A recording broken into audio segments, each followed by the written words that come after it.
The floor shook under my boots before I even heard the explosion.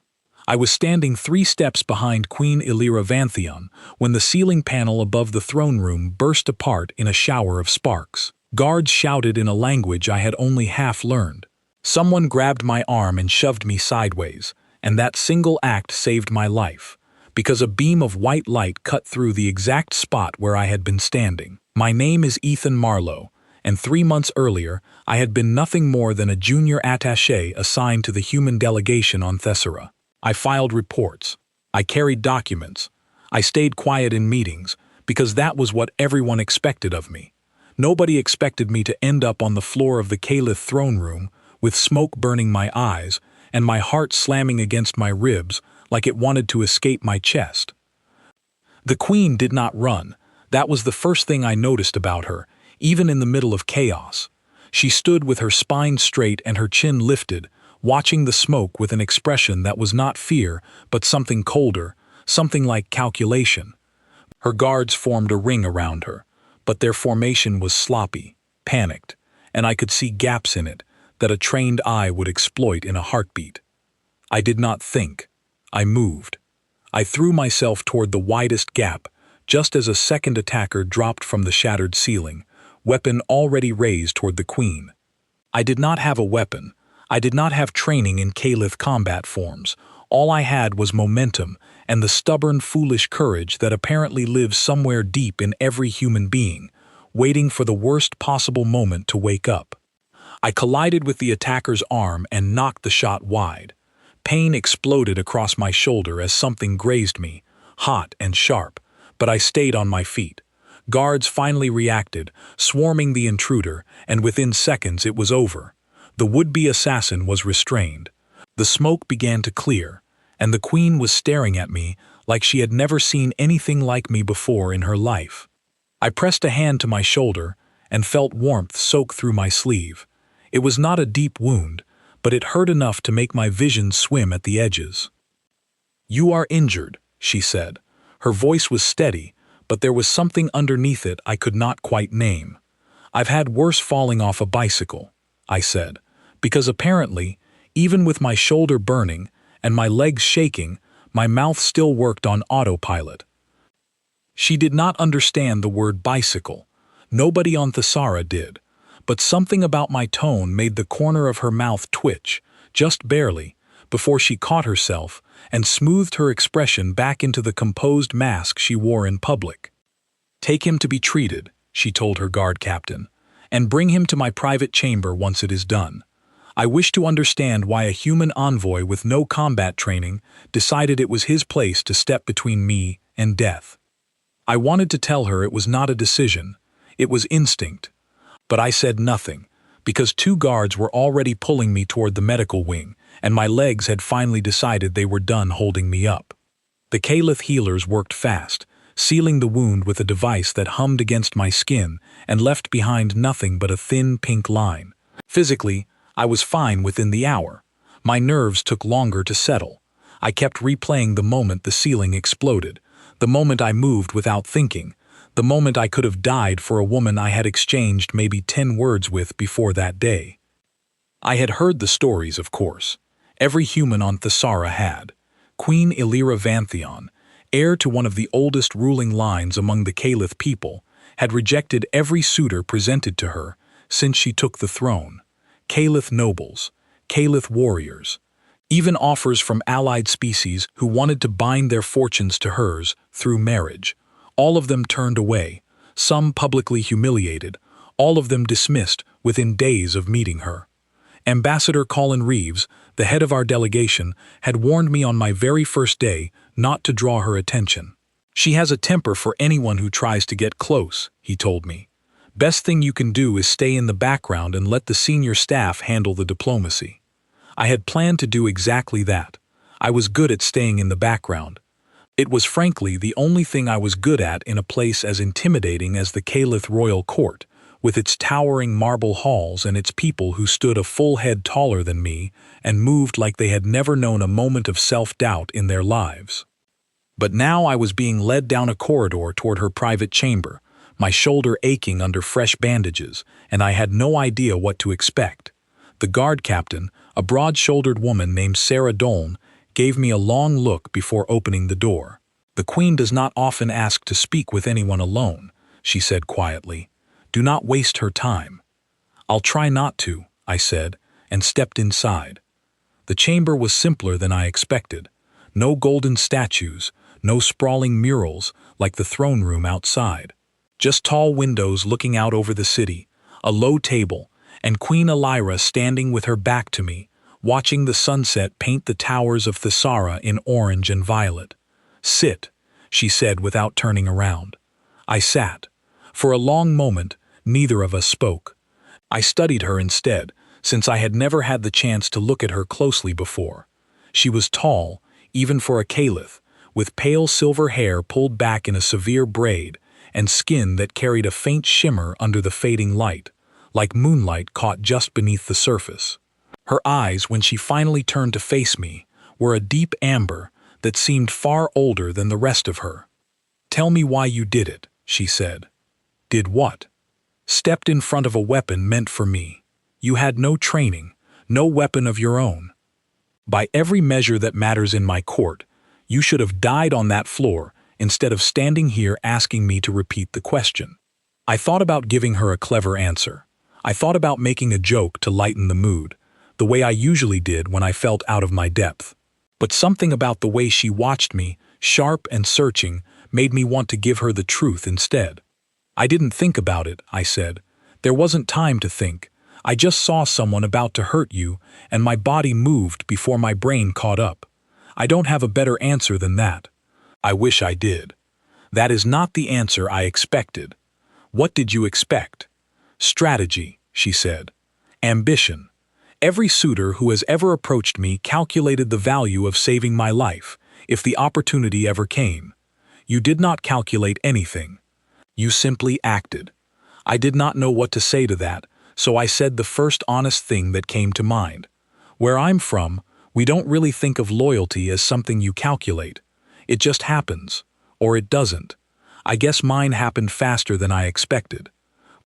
Something shifted in her expression, subtle but unmistakable. It was not quite a smile, but it was not the guarded mask she wore in public either. "You will remain in the palace until the investigation into the attack is complete," she said. "I want to know more about how your people think. It may prove useful." I should have felt nervous about that. Instead, walking back to my quarters that night with my shoulders still aching, I felt something closer to curiosity. There was a woman behind that royal mask, someone far more complicated than the cold, unreachable queen the stories described. And for reasons I could not fully explain, I wanted to know her better.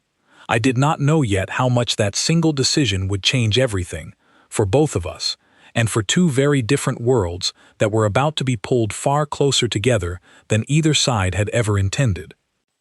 The investigation into the attack lasted 6 days, and during that time I saw Queen Elira more often than any human had in the history of the Caliph court. Ambassador Reeves could not decide whether to be proud of me or terrified for me. Every evening he pulled me aside and asked what she had said, what she had asked, whether I had made any mistakes that could damage the fragile treaty between our two peoples. Every evening I told him the truth, which was that we mostly just talked. That surprised him more than anything else could have. "She doesn't talk to anyone," he said on the third night, pacing across my quarters like a man trying to solve a puzzle with missing pieces. "Not her advisors, not the other royal houses, not even her own guard captain outside of official matters." "What exactly are you two discussing?" I did not have a simple answer. We talked about small things at first. She asked about human food, human weather, the strange fact that our planet had only one moon instead of 3. I asked about Caliph customs, their history, the way their cities were built, to catch starlight in ways that made the stone itself seem to glow after dark. It felt less like diplomacy, and more like two people slowly discovering they had more in common than either expected. On the 4th night, the questions turned personal. We were sitting in the same private chamber as before, the sunset painting the sky in soft gold, when she asked me something that caught me completely off guard. "Have you ever loved someone?" I blinked at her. That's a big question. You do not have to answer if it makes you uncomfortable. No? It's fine, I said, and I meant it. Yes. Once, a long time ago, it didn't work out, but it wasn't because either of us did something terrible. Sometimes people just grow in different directions. It happens. Among my people, it rarely happens so gently, she said, and there was something distant in her voice, something guarded that had crept back into her posture. When a bond fails here, it fails because someone wanted something the other person had: power, position, control over succession. That sounds exhausting, I said honestly. It is the only version of love I have ever been permitted to witness. I wanted to ask more, but I could see her pulling back into herself, the walls rising again, and I did not want to push somewhere she was not ready to go. So instead, I told her about my parents, who had been married for over 30 years, who still held hands during dinner even after all that time, who argued about small things and made up within the hour because neither of them saw the point in staying angry. She listened to every word like it was something precious and unfamiliar, and by the time I finished, the guarded look in her eyes had softened into something closer to wonder. That kind of bond exists among your people, she said quietly, not as an exception, but as something ordinary. It's not perfect, I said. Humans mess things up plenty. But yeah, the kind of love where two people choose each other again and again without needing a reason beyond wanting to. That's not rare where I'm from. It's actually kind of the whole point. She did not respond right away. She turned back toward the window, watching the last light fade from the towers of Thesara, and I let the silence stretch because I sensed she needed it. My mother believed in that kind of bond once, she finally said.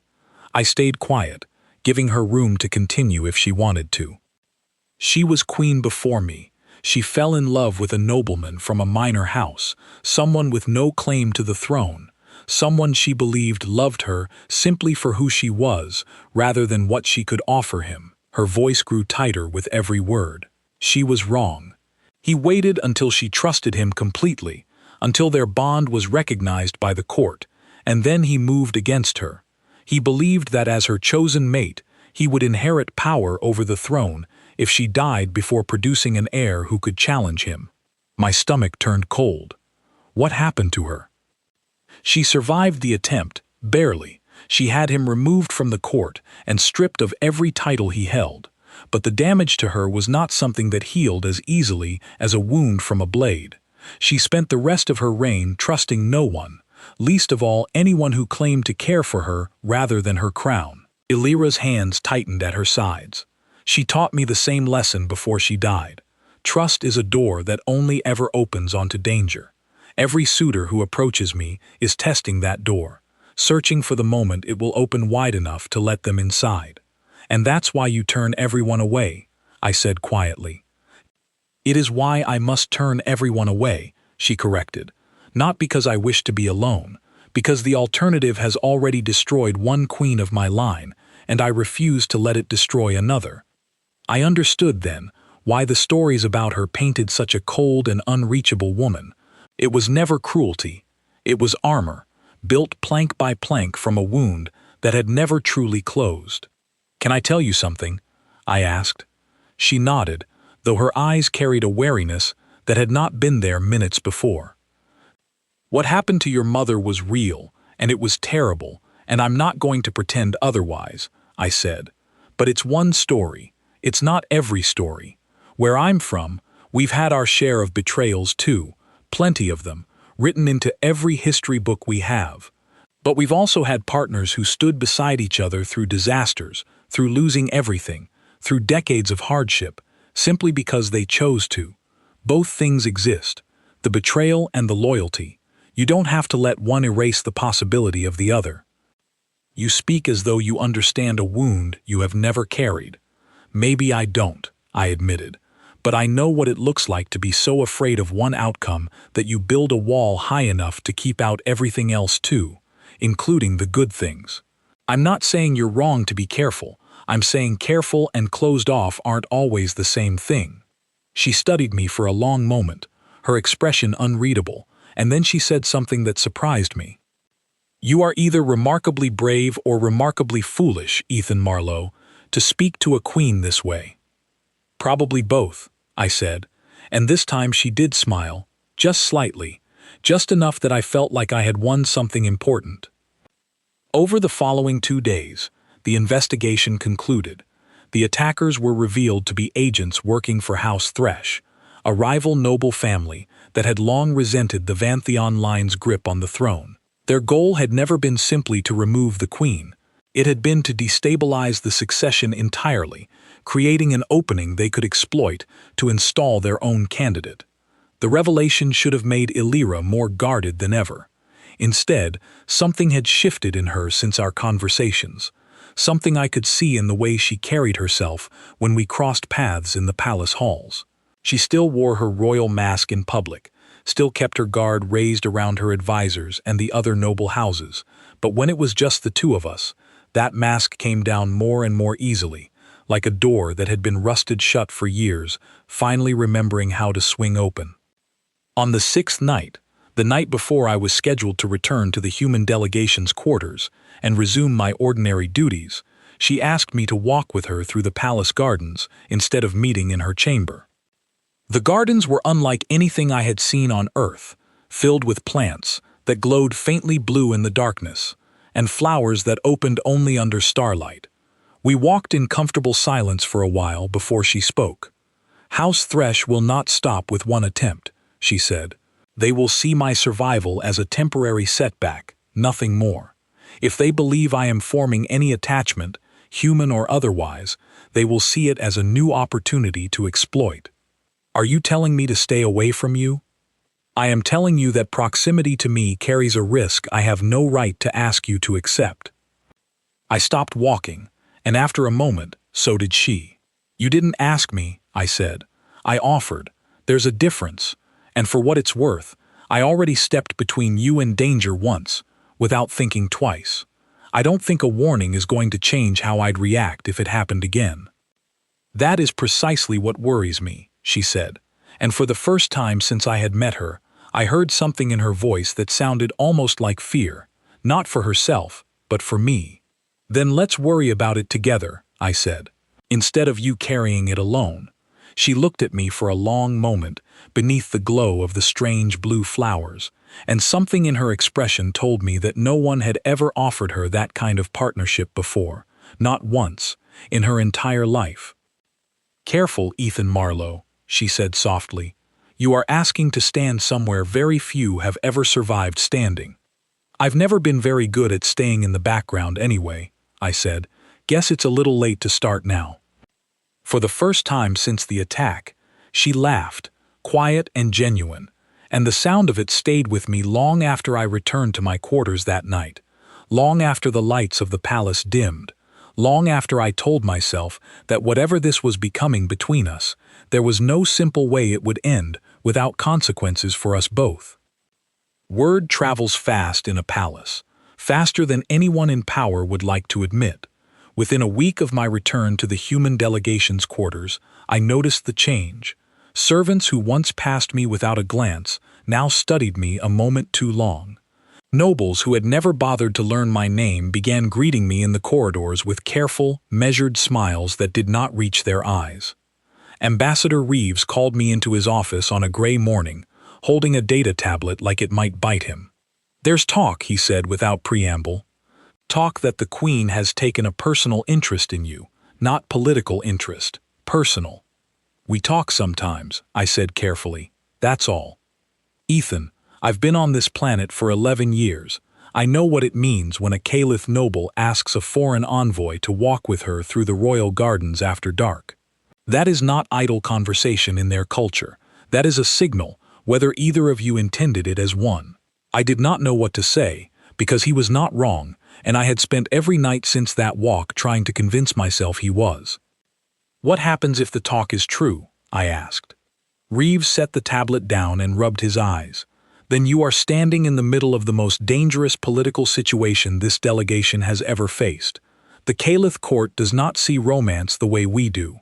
A chosen mate to the Queen becomes a target for every rival house with ambitions toward the throne. And every one of those houses has resources you cannot imagine. House Thresh already tried to kill her once. If they believe a foreign human might become her consort, they will see you as either an obstacle to remove or a weakness to exploit. So what would you have me do? Walk away from her? I would have you understand what you are walking into, he said, his voice softer now. I am not ordering you to do anything. I have no authority over the Queen's personal choices, and frankly, neither does anyone else on this planet, which is exactly the problem. She answers to no one. That means if you become important to her, you become important to everyone who wants to hurt her. I left his office with those words sitting heavy in my chest, but they did not change how I felt. If anything, they clarified it. I had already made my choice on the floor of the throne room, before I even understood what I was choosing. Walking away now would not undo that. 3 days later, Illyra summoned me back to the palace, this time not to her private chamber, but to a smaller council room where only her closest advisors were present. Commander Voss, the head of her personal guard, stood near the door, with his arms crossed and his expression unreadable. An older woman named Advisor Marin sat at the table, her sharp eyes tracking my every movement as I entered. "Sit," Illyra said, and I did. "There is a matter we must discuss openly," she began, her voice carrying the formal tone she used in public settings. "My advisors believe, correctly, that our recent conversations have not gone unnoticed by the court." "I heard the same from my own people," I admitted. "Then you understand the danger," Advisor Marin said, leaning forward. "Envoy Marlowe, I do not say this to insult you, but you must understand what you would be stepping into if the Queen chose to acknowledge you publicly. Every suitor who has approached her throne has been tested, not out of cruelty, but out of necessity. The history of this court has taught us that affection alone is not proof of loyalty. Ambition wears many disguises." "I understand that," I said. "I read about what happened to the previous queen. I'm not asking anyone to simply trust me because I say I mean well. Words are cheap. I know that." Commander Voss finally spoke, his voice low and measured. "Then you would accept a trial, if it came to that. A true test, not a formality." I looked at Illyra before answering, and I saw something in her expression that told me she had not asked for this meeting lightly. She had brought me here, knowing exactly what her advisors would demand, because she needed to know, as much as they did, whether I would still be standing on the other side of it. "Yes," I said, "I'd accept it." "You do not yet know what such a trial would involve," Marin warned. "Doesn't matter," I said. "If it's the only way to prove I'm not here for a crown or a title, then it's worth doing. I'm not interested in either of those things. I never was." Illyra's eyes held mine for a long moment, and in that silence, I felt something pass between us that no words could have carried, an understanding that this was no longer a private matter between two people slowly growing close. It had become something far larger, something that would ripple outward into the politics of an entire world. "The trials of suitors have not been invoked in this court for over 2 centuries, Illyra said finally, turning to her advisors. "The last queen to consider them died before completing the process. I did not think I would ever need to revisit them." "And yet here we are," Voss said quietly. "Here we are," she agreed. The council decided that the formal trials would begin within the month, giving House Thresh and the other rival families time to hear the news, and, inevitably, time to plan against it. Marin did not hide her concern about that delay, but Illyra insisted the process be conducted properly, with enough preparation that no one could later claim it had been rushed or unfair. In the weeks that followed, I split my time between my ordinary duties with the human delegation and quiet visits to the palace, where Illyra and I continued the conversations that had brought us to this point in the first place. But something had shifted between us since the council meeting. There was less hesitation now, less careful distance. She spoke to me more openly about her mother, about the loneliness of ruling a people who both revered and feared her, about the exhausting weight of a crown she had never asked to inherit at such a young age. I told her about my own family, about growing up in a small town where nobody cared about titles or bloodlines, about the strange, disorienting experience of arriving on Thessara and realizing how small and quiet my old life had been compared to the one unfolding around me now. "Are you frightened?" she asked me one evening as we sat together on a balcony overlooking the glowing towers of the capital. "Of the trials? Of all of it? Of what this could cost you?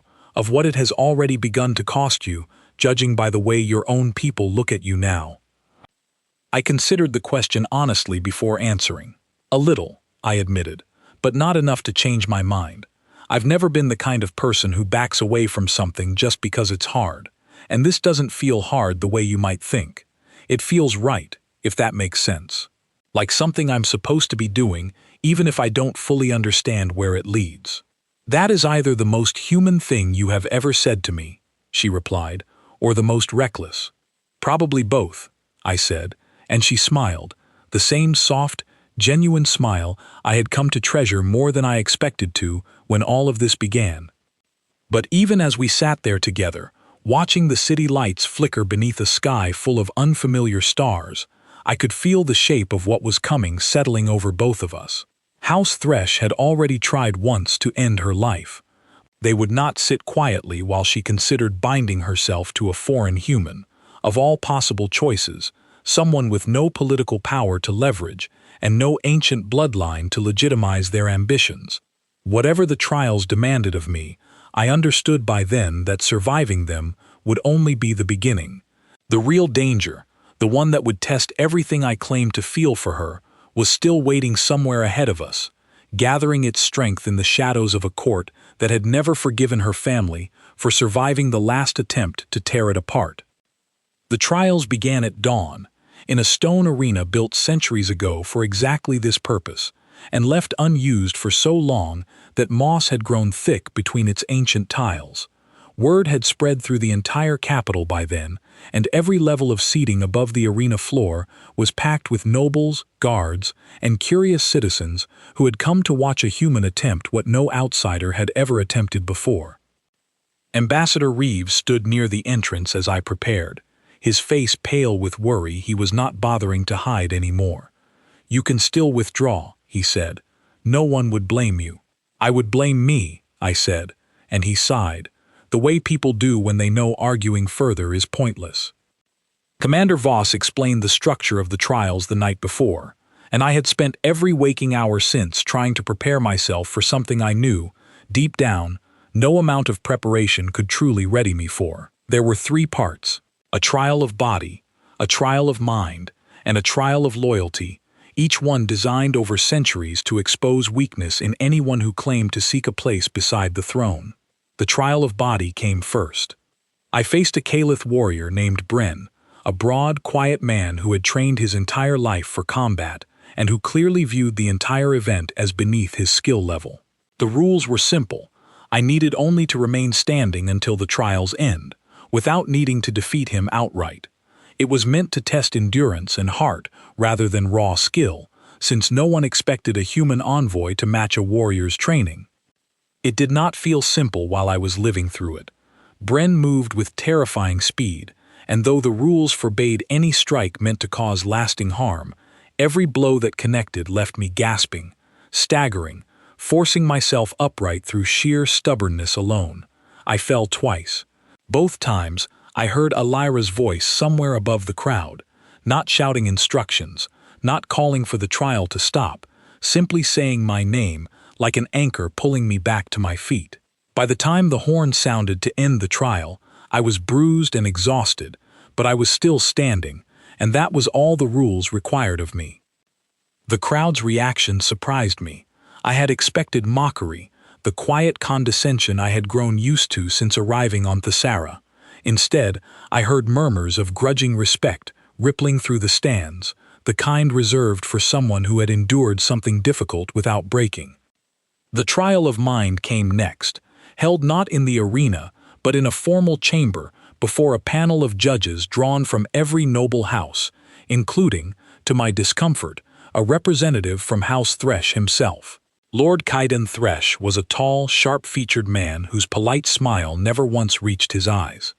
The trial of mind was a series of questions meant to expose contradictions, hidden motives, weaknesses a suitor might not even recognize in themselves. The judges asked about my intentions toward the crown, my understanding of Caliph law, my willingness to set aside human customs in favor of the traditions I would be expected to honor if my bond with Illyra were ever formally recognized. Lord Thresh saved his questions for last, and when he finally spoke, his voice carried a silky, dangerous calm. "Tell me, Envoy Marlowe," he said, "what benefit does an ordinary human gain from binding himself to our queen? Surely you understand the political weight such a position carries. Surely some part of you has calculated the advantage it offers your delegation, your career, your standing among your own people." I met his gaze steadily. "None," I said. "My delegation doesn't gain anything from this that outweighs the risk it creates for them. My career would honestly be easier if I'd stayed in the background the way I was told to when I first arrived here, and my own people back home have no idea any of this is happening, because it wouldn't mean anything to them even if they did. I'm not doing this for advantage. I don't have a clever answer for you because there isn't one. I'm here because of her, not because of anything she can offer me." "A convenient answer," Thresh said smoothly, "and an unprovable one." "Most honest answers are," I replied. "That doesn't make them untrue." The panel deliberated briefly before declaring that I had passed the trial of mind, though I could see from Thresh's expression that he considered the matter far from settled. The final trial, the trial of loyalty, was the one that had haunted my thoughts every night since Voss first explained its structure to me. Unlike the previous two, it was not announced in advance, not scheduled for a specific hour. It could occur at any moment during the remaining trial period, without warning, designed to catch a suitor unprepared and reveal their truest instincts when there was no time to calculate a careful response. It came 4 days later, in the middle of what I believed was an ordinary evening walk through the palace gardens with Illyra at my side.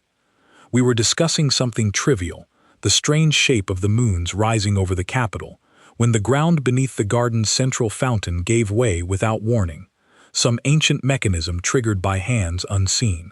Illyra stumbled toward the widening gap, and in that same instant, an alarm blared through the palace grounds, and I understood with sudden, horrible clarity that this was the trial arriving exactly as Voss had warned it would, without ceremony, without mercy.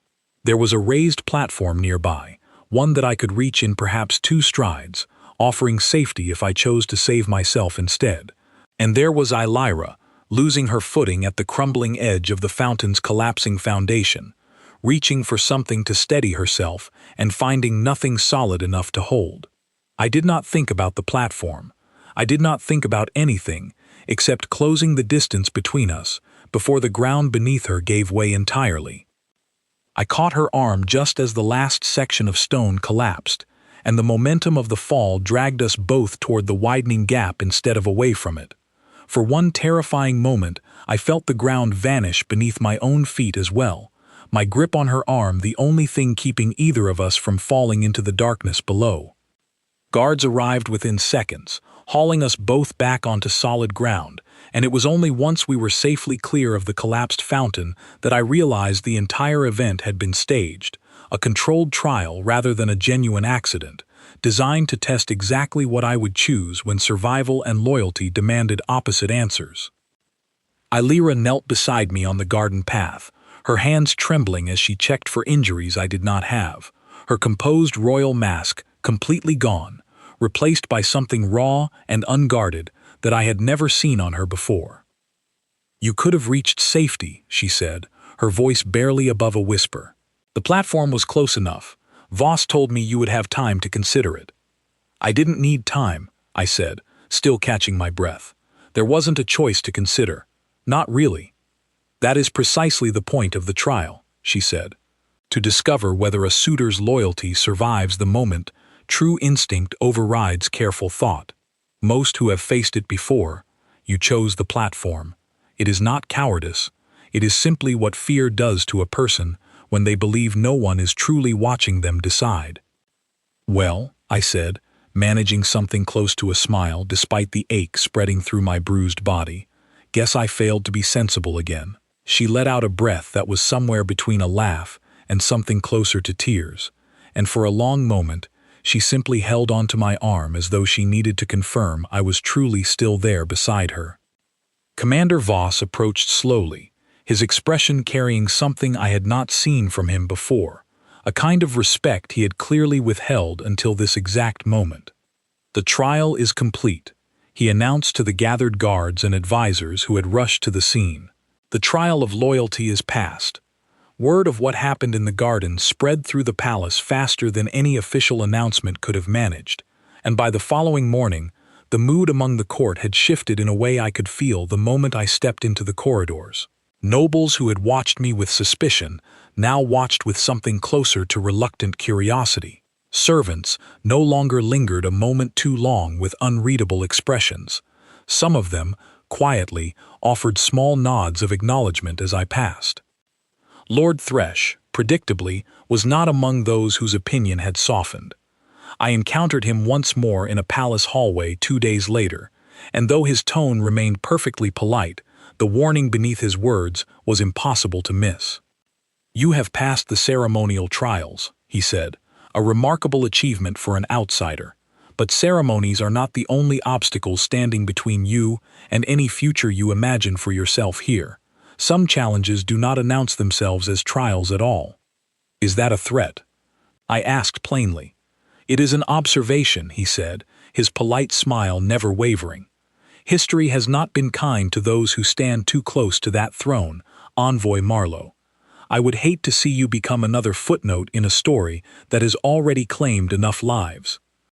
He walked away before I could respond, and I stood there in the quiet hallway, understanding with total clarity that surviving the formal trials had not ended the danger surrounding Elira and myself. It had only proven that House Thresh's simplest tools had failed. Whatever came next would be far less predictable and far more dangerous than a staged collapse in a palace garden. Lord Thresh's warning proved true faster than either Elira or I expected. 10 days after the trials concluded, Advisor Marin called an emergency council session, her face drawn tight with an urgency I had not seen from her before. House Thresh, it turned out, had never intended their earlier attempts to succeed outright. Those had been tests of their own, probes meant to measure the palace's defenses and the Queen's habits.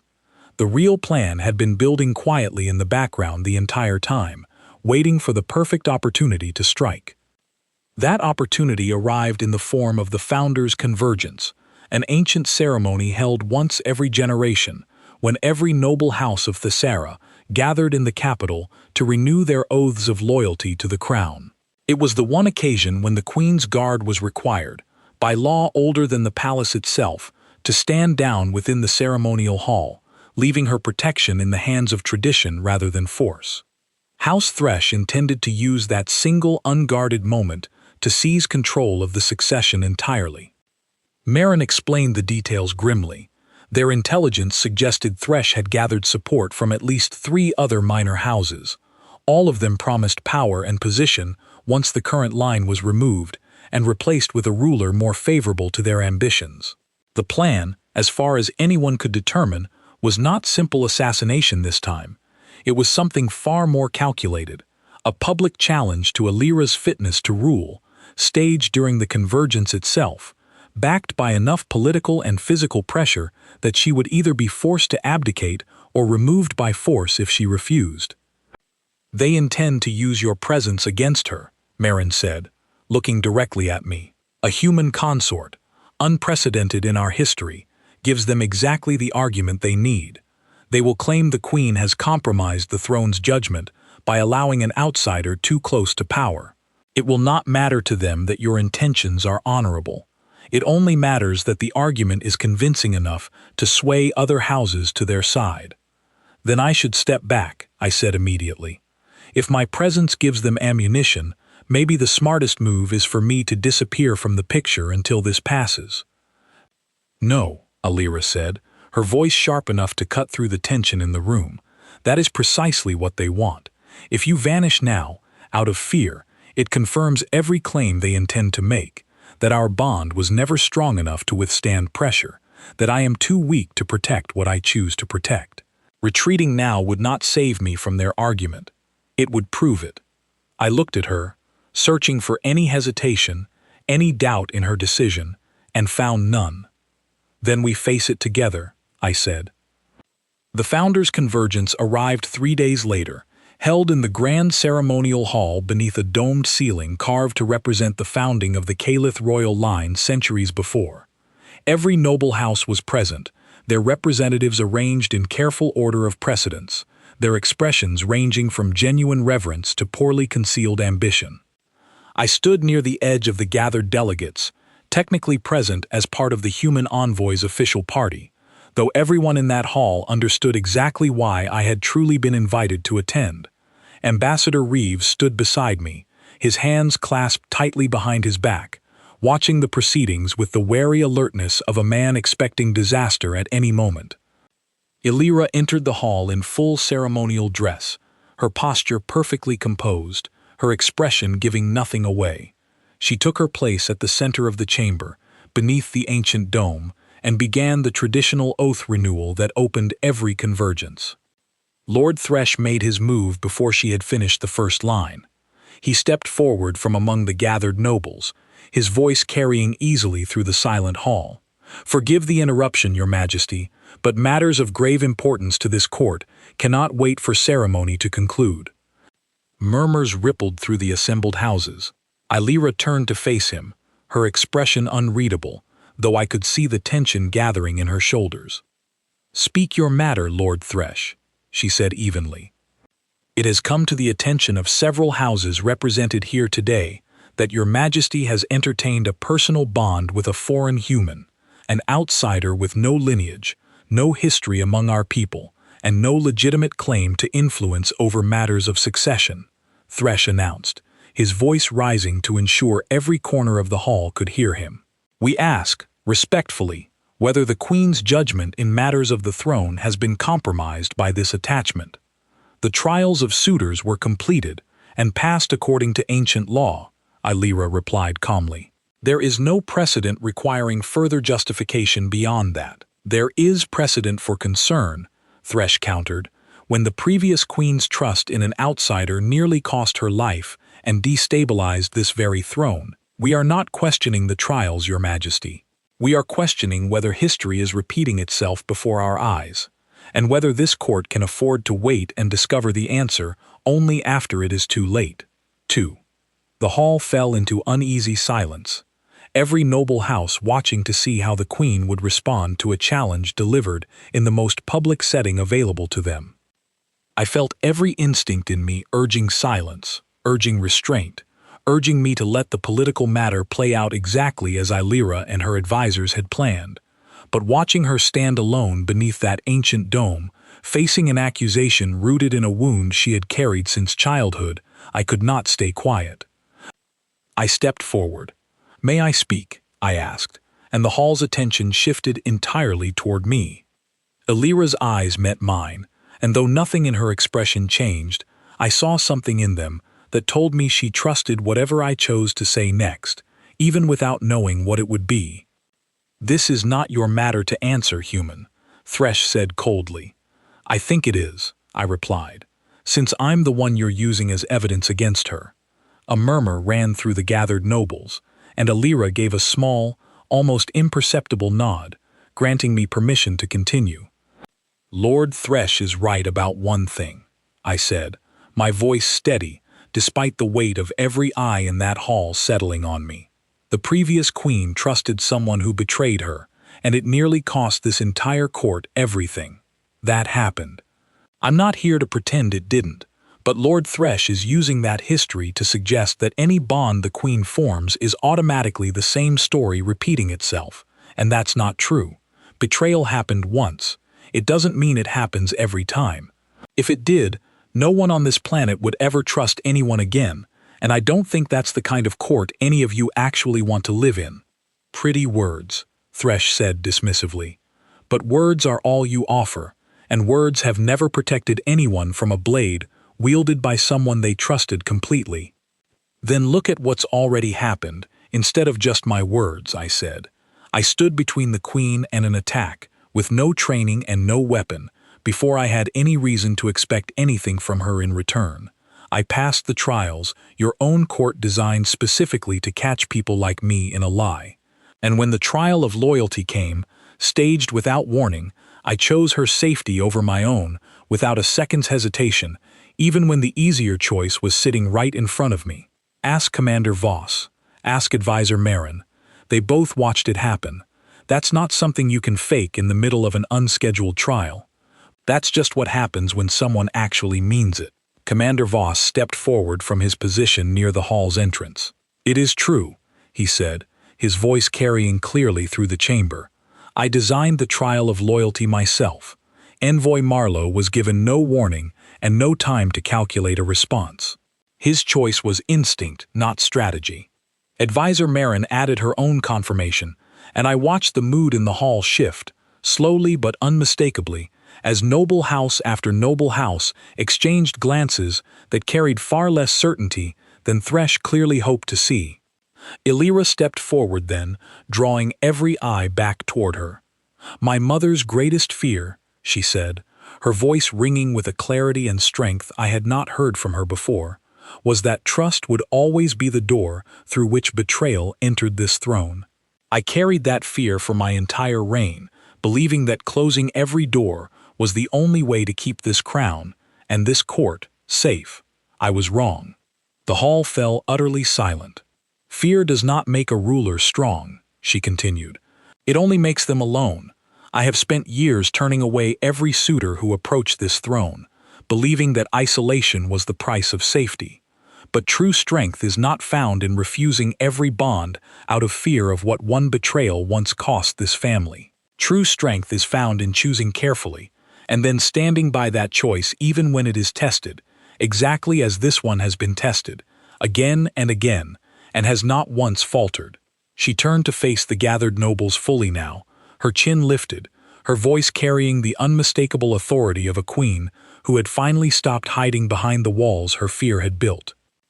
"I name Ethan Marlowe as my chosen mate," she said, "not because tradition demands it, not because political convenience requires it, but because I choose him, freely, with full knowledge of every risk that choice carries. Let any house here who wishes to challenge that choice bring their argument forward now, in the open, rather than through shadows and staged accidents in palace gardens." No one stepped forward.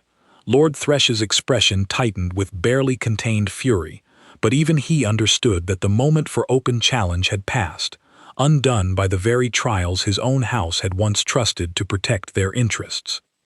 In the weeks that followed, House Thresh's influence within the court began a slow, steady decline, their credibility damaged beyond easy repair by a public confrontation that had backfired entirely against them. Illyra's reign, rather than weakening as Thresh had hoped, grew stronger, bolstered by a court that had witnessed firsthand what genuine loyalty looked like when tested without warning. News of what had happened on Thessara did not stay confined to a single planet for long. Other species watching humanity's slow, cautious steps into the wider galaxy took quiet notice of the story, of a lone human envoy who had stood unshaken through trials designed to expose the weakest instincts in anyone who approached them.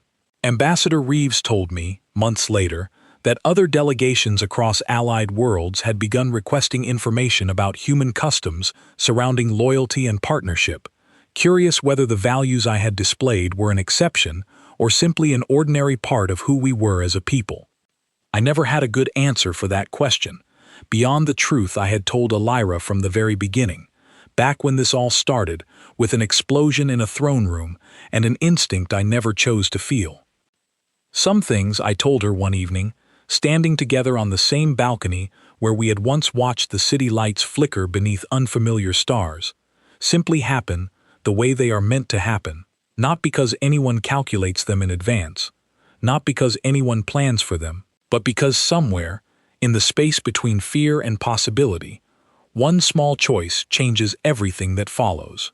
She took my hand then, without hesitation, without the guarded distance that had once defined every moment we shared, and together we watched the towers of Thessara glow softly beneath a sky that, for the first time since I had arrived on this world, finally felt like home.